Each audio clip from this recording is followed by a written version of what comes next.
Well, hello and welcome again to the Pastor's Study. Yes, we're on the other side of the fence, if you will. Different location. But, today we're going back to our passage in Luke as we go through this Holy Week and we think about the triumphant entry. We think about Christ coming into Jerusalem. But we don't know if we then think of some of the other things that he did. And one of the things that we see that in that week, he entered into the temple in Luke 19:45, and he says, Jesus entering the temple began to drive out those who were selling.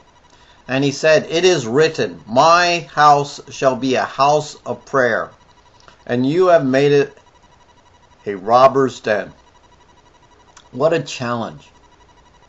When we think how God laid out what was to be holy, and how God laid out what was to be done in his holy temple.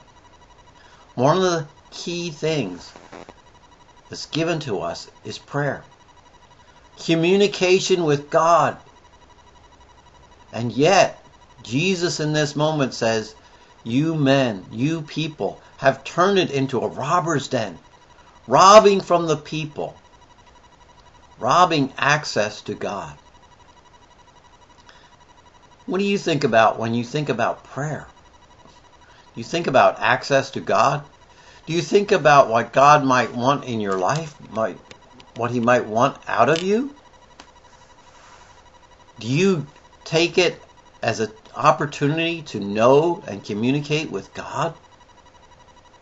Or do you steal from others? You say, no. I don't steal from others. But when you rob them of an opportunity to know God, you are stealing from them. Take an opportunity in this week and tell someone about who God is. If you know God, then tell someone else. And if you don't, then search out somebody. Ask them, will you tell me about the God of the universe? Until next time in the Pastor's Study, I'm Ray Bertolette.